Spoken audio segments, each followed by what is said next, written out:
আরে বন্ধু আসুন চলে যাব, চারটা কাজ মনে আছে তো? যদি সফল কাম হতে চাই, 1 নাম্বার চলে গেলাম ঈমান, এটা নিয়ে আর কথা বলবো না। 2 নাম্বার যে জিনিসটা প্রয়োজন সেটা হলো ইল্লাল্লাযিনা আমানু ওয়া আমিলুস সলিহাত। 2 নাম্বার হচ্ছে আমিলুস সলিহাত, মানে সৎ কাজ। আপনি যদি ব্যর্থ হওয়ার থেকে সফল হতে চান, ক্ষতিগ্রস্ত থেকে যদি লাভবান হতে চান, আল্লাহর জাহান্নাম থেকে যদি জান্নাত পর্যন্ত পৌঁছে যেতে চান, আপনার 2 নাম্বার যেই কর্মসূচিটা পালন করতে হবে, যেই কাজটা করতে হবে, সেই কাজটার নাম হলো সৎ কাজ। এটা আওয়াজ দেয়া বলেন না সুবহানাল্লাহ। খারাপ লাগে বাবা? বলেন না খারাপ লাগে? বলবো কিছুক্ষণ? আসেন শুনি আমরা। ওয়া আমিলুস সলিহাত, সৎ কাজ। এবার একটা পেজ আপনাদেরকে মেরে দিই, দেখেন। বলেন তো নামাজ পড়া কি? আরে বাবা ফরজ ওটা তো আমিও জানি, আজকে তো আলোচনা ওইটা নিয়ে না, সৎ কাজ আর অসৎ কাজ কথা বুঝতে হবে। নামাজ পড়া কি? সৎ কাজ। সৎ কাজ বুঝেন না? ভালো কাজ, ঠিক না? নামাজ পড়া কি? সৎ কাজ। রোজা রাখা, হজ করা, বলেন যাকাত দেওয়া, কুরবানির সময় কুরবানি দেওয়া, সৎ কাজ। কিন্তু আপনারা কি জানেন, সব সময় সৎ কাজ থাকে না। কথা কি বুঝছেন?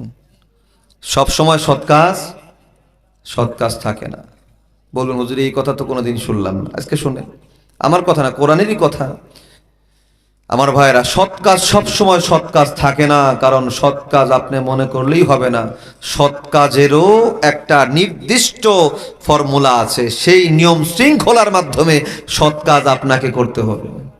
কথা বুঝেন নাই? যেমন ধরুন, সন্তানের বাবা হওয়া ভালো কাজ না? কথা কয় না, ভালো কাজ না?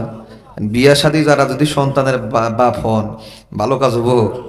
সমাজে মুখ দেখাবার বাবাই, তাইলে কোথায় গেল? এটার একটা ফর্মুলা আছে বাবা, কোরআন সুন্নাহর একটা ফর্মুলা আছে, ওই দিকে আপনাকে যাইতে হবে। নামাজ পড়া সৎ কাজ, রোজা রাখা সৎ কাজ, বুঝছেন? কুরবানি দেওয়া সৎ কাজ। কিন্তু এখানে একটা ফর্মুলা, বুখারী শরীফের 1 নাম্বার হাদিস, ইন্নামাল আমালু বিন্নিয়া, প্রতিটা কাজ নির্ভর করে মানুষের নিয়তের উপরে। দেখা লাগবে নামাজ আপনি কি জন্য পড়লেন। যদি নামাজ এই জন্য পড়েন, ছেলের বউ ধাক্কায় মসজিদে পাঠাইছে, জানছে বা বয়স হয়েছে, দাড়ি দুড়ি রাখছেন, নামাজে যান না, মানুষ আপনার জন্য আমাগরে খারাপ কয়, বাড়িতে টিকপার পারেন না, পোলাহান সুলাহানের জ্বালায় আপনি আসছেন কোথায়? মসজিদে। এই নামাজে কি সৎ কাজ হব? কথা কয় না। এই কাজ কি, এই নামাজ কি আপনারা জান্নাত পর্যন্ত নিতে পারবে? আপনি মস্ত বড় একটা গরু কুরবানি দিলেন, কেন? আমি সমাজের এত ধনী মানুষ, বড় গরু কুরবানি না দিলে কি ইজ্জত থাকে? আচ্ছা বলুন, এই কুরবানি কি আর সৎ কাজ থাকলো? কথা কয় না রে বাবা, বুঝেন না কথা আমার? জোরে কথা ঠিক না ঠিক? দেখি সৎ কাজ থাকলো? থাকবে না। কেন? সৎ কাজের ফর্মুলা, নিয়ত ঠিক থাকতে হবে। এটা আমার কথা না, আমাদের জীবনে যা কিছু হবে সব কিছু হবে কার জন্য? সবাই বলেন কার জন্য? আল্লাহ বললেন, কুল ইন্না সলাতি ওয়া নুসুকি ওয়া মাহইয়ায়া ওয়া মামাতি লিল্লাহি রাব্বিল আলামিন।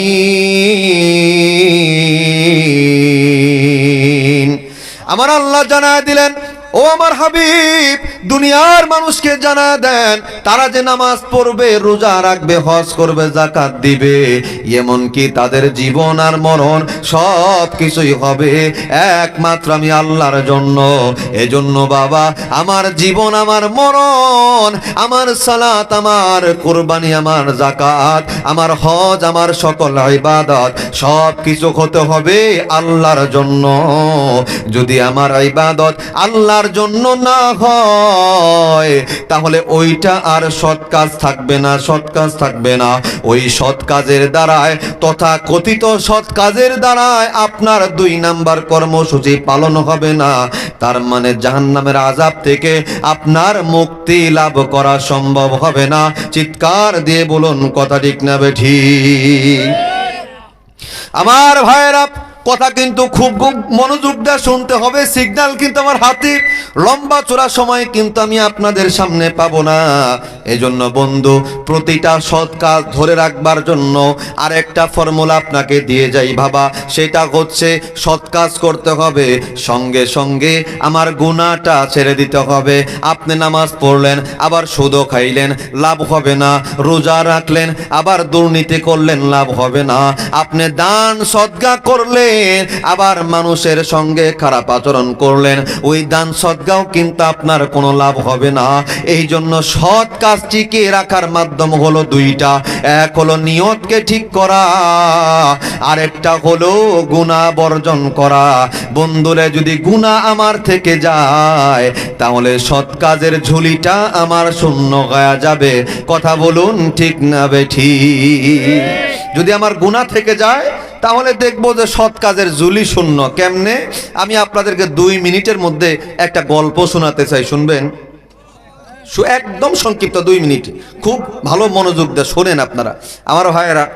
এক লোক ধরুন মাছ ধরতে গেছে, নদীর ধারে মাছ ধরতে গেছে। আচ্ছা, মাছ ধরার পরে যতই মাছ ধরেন আপনি, মাছ রাখার জন্য একটা পাত্র আছে না নাই? বলুন, আছে না নাই? আপনি মাছ ধরছেন সকাল থেকে সন্ধ্যা, সারাটা দিন আপনি মাজার মধ্যে ওইটা রাইখা মাছ শুধু রাখতেছেন আর পানি দিয়ে মাছ শুধুমাত্র মাছ সংগ্রহ করেই যাচ্ছেন। বিকেল বেলায় আপনি যখন মাছগুলা নিয়ে ফুর্তি মনে বাড়িতে আসবেন, এই জিনিসটা পাত্র যেটার মধ্যে মাছ ছিল উঁচা করেছেন, দেখেন একটাও মাছ নাই। হিরে সর্বনাশ, মাছ কোথায় গেল?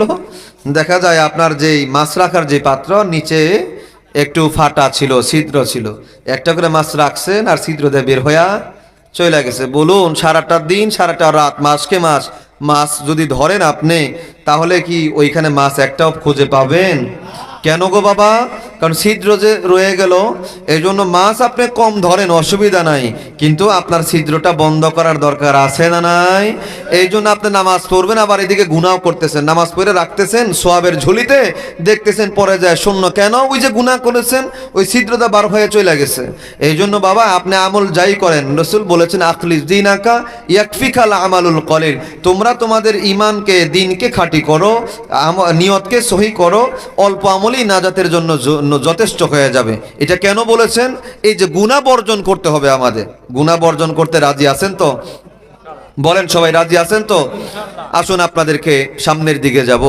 এখন আসেন, আমলে সলেহা, সৎ কাজ একমাত্র কার জন্য? আল্লাহর জন্য যে আমলটা হবে। বলবেন হুজুর, এইভাবে কি আমল করা যায়? হ্যাঁ, এমনভাবে আমল করা যায়। আমি আপনাদেরকে বুখারী শরীফ থেকে, ঠুনকো কোনো কথা নয়, বুখারী শরীফ থেকে রাসূল যেই কাহিনীটা সাহাবীদেরকে শুনিয়েছেন, আমরা বাচ্চাদেরকে পড়াই, সেটা নকল করে আপনাদেরকে শোনাচ্ছি। বন্ধু, বুখারী শরীফের মধ্যে আল্লাহ রসুল ফর্মুলা দিয়েছেন যে কিভাবে আগের যুগের মানুষেরা সৎ কাজ করত। নবীজি বলেন, 3 জন যুবক ছেলে পিকনিক করার জন্য, বনভোজনে যাওয়ার জন্য একটা জঙ্গলে, একটা পাহাড়ি অঞ্চলে গিয়েছে। আমরা অনেক সময় যাই না, বলেন না, যাই না? ঘুরতে গিয়েছে। ঘুরতেছে হঠাৎ করে আকাশ মেঘাচ্ছন্ন হয়ে প্রচন্ড বাতাস, ঝড় তুফান আর বৃষ্টি শুরু হয়েছে। 3 জন যুবক বড্ড পেরেশান। এখন বৃষ্টির কবল থেকে বাঁচতে হবে। বাঁচার জন্য তারা ঘর খুঁজছে, আর কোনো আশ্রয়ের জায়গা খুঁজতেছে, কিন্তু কোথাও কোনো আশ্রয়ের জায়গা খুঁজে পায় না। পাহাড়ি অঞ্চল তো, বাড়িঘর নাই। এখন কি হবে উপায়? দেখলো যে একটা গুহা দেখা যায়। কি দেখা যায়? গুহা গর্ত। 3 জন বন্ধু, রসুল বলেন হাদিসে, 3 জন বন্ধু বৃষ্টির কবল থেকে বাঁচবার জন্য ওই গুহার মধ্যে ঢুকে গেল। যেই মাত্র গুহার মধ্যে ঢুকে গেল, বুখারী শরীফের হাদিসের মধ্যে রসুল বলেন, গুহার মুখের মধ্যে এসে একটা মস্ত বড় পাথর এসে এইভাবে গুহার মুখটা বন্ধ করে দিল। আচ্ছা বলুন, গুহার মধ্যে কি জানালা টানালা থাকে? থাকে? জানালা নাই, কোনো কিছু নাই, সামনে একটা বড় পাথর এসে মুখটা বন্ধ। আচ্ছা বলুন, এবার তো গুহা থেকে বের হবে দূরের কথা, একটু যে শ্বাস প্রশ্বাস ছাড়বে, অক্সিজেন গ্রহণ করবে, এটুকু ক্ষমতাই তো হচ্ছে না। চূড়ান্ত যখন বিপদে পড়ে গেল, ধাক্কাধাক্কি করলো, পাথর সরাবার জন্য পারে না। ব্যর্থ হওয়ার পরে তারা চিন্তা করলো, যেই বিপদে পড়েছি, এই বিপদ থেকে আমাদের মালিক আল্লাহ ছাড়া অন্য কেউ বাঁচাতে পারে না। বলুন, আমরা কোনো বিপদে পড়লে বাঁচাতে পারেন যিনি, তিনি কে? আল্লাহ। আওয়াজ দিয়ে বলেন তিনি কে?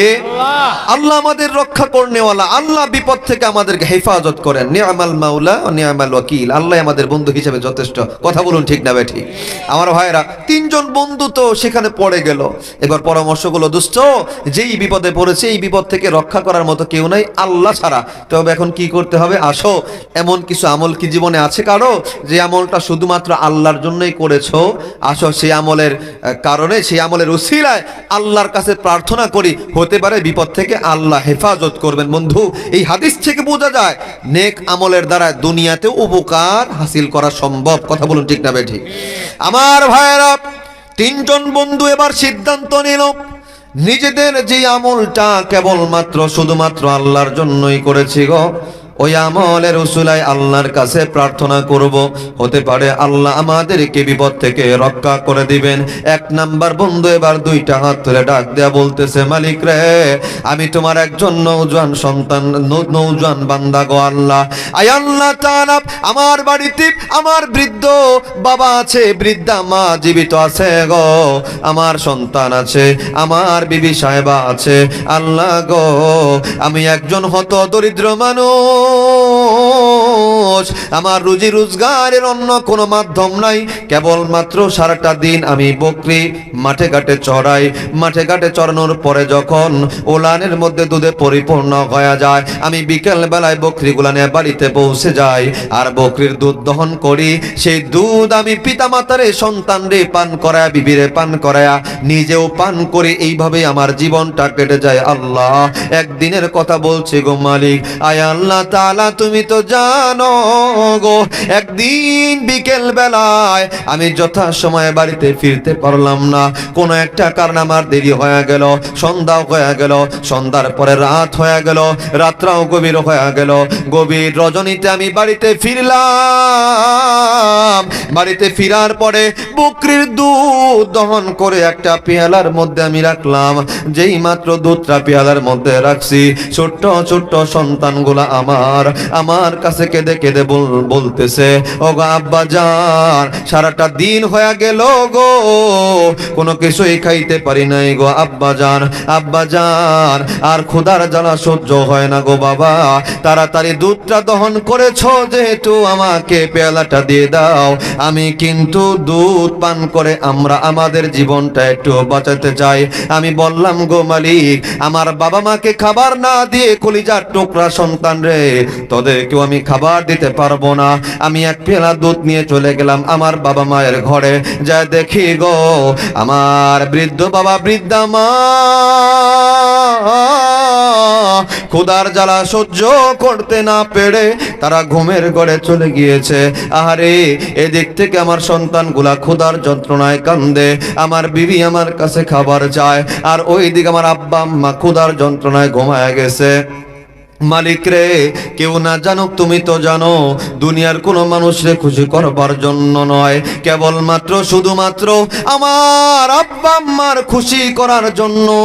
তুমি যেহেতু আমার পিতা মাতা খুশি হইলে তুমি আমার উপরে খুশি হবা। মালিক রে, পরিশেষে তোমাকে খুশি করবার জন্য সন্তান রে খাবার দিলাম না গো আল্লাহ, আমার বিবিকে খাবার দিলাম না গো আল্লাহ।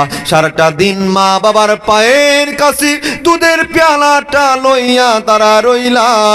যখন আমার আব্বা আম্মা ঘুম থেকে জাগবে রে, তখন তাদের মুখে আমি দুধের পেয়ালাটা উঠা দিব, যাতে করে আমার পিতা মাতার কোনো কষ্ট না হয়। ওগো আসমানের মালিক, এই কাজটা কেবলমাত্র শুধুমাত্র আমি তোমার জন্যই করেছিলাম গো আল্লাহ।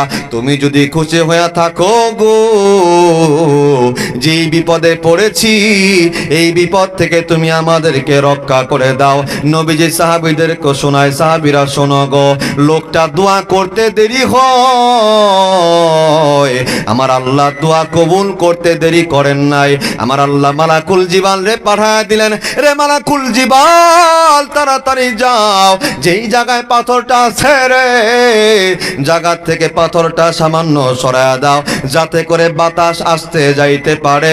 একটু আওয়াজ দিয়া বলা যায় কি সুবহানাল্লাহ। আমার ভাইয়েরা, এই ছোট্ট কথার দ্বারাই যেই জিনিসটা বুঝাইতে চাইলাম বন্ধু রে, দুনিয়াতে যত প্রকার নেক আমল আছে তার মধ্যে অন্যতম নেক আমল হচ্ছে আব্বা আম্মার সেবা যত্ন করা। এরে বন্ধু, যাদের মাধ্যমে দুনিয়াতে আইলাম গো বাবা, তাদেরকে কিন্তু অসম্মানী করা যায় না, তাদেরকে কিন্তু কষ্ট দেওয়া যায় না। আমার রব ঘোষণা করে দিয়েছে, ফালা তাকুল্লাহুমা উফি ওয়ালা তানহারহুমা, তাদের ব্যাপারে তোমরা উফ বলো না, তারাও যেন তোমাদের ব্যাপারে উফ না বলতে পারে, এমন কোন আচরণ কইরো না, তোমরা তাদেরকে কষ্ট দিও না। ওয়াকফিদ লাহুমা জানাহাজ যুল্লি মিনার রাহমা, তাদের জন্য রহমতের চাদর, দয়ার চাদর তোমরা বিছায়া দাও। এরে বন্ধু রে, জানি না কার গো পিতামাতা জীবিত আছে কিন্তু অসহায় অবস্থায় আছে। আরে কলিজার টুকরা সন্তান, বুঝলা না, পিতামাতার না বুঝে কষ্ট দিয়েছে রে বাবা, আর কষ্ট দেওয়া যাবে না। যেই পিতামাতা তোমারে আমারে কষ্ট করে দুনিয়ার জমিনে নিয়ে আসলো, বন্ধু রে, যেই বাবা মাথার গাম পায়ে ফেলে তোমারে আমারে কষ্ট করে বড় করলো, সেই পিতামাতারে কিন্তু কষ্ট দেওয়া যায় না। আমার নবী শোনায় দেয়, হাদিসের মধ্যে আসছে, পিতামাতা যদি কোনো সন্তানের উপর অসন্তুষ্ট হয়ে যায়, আসমানের মালিক জমিনের মালিক আল্লাহ তার উপর অসন্তুষ্ট হয়ে যায়। আর পিতামাতা যেই মানুষটার উপরে, যেই সন্তানের উপরে খুশি হয়ে যায়, আসমানের মালিক আল্লাহ ওই মানুষটার উপরে খুশি হয়ে যায়।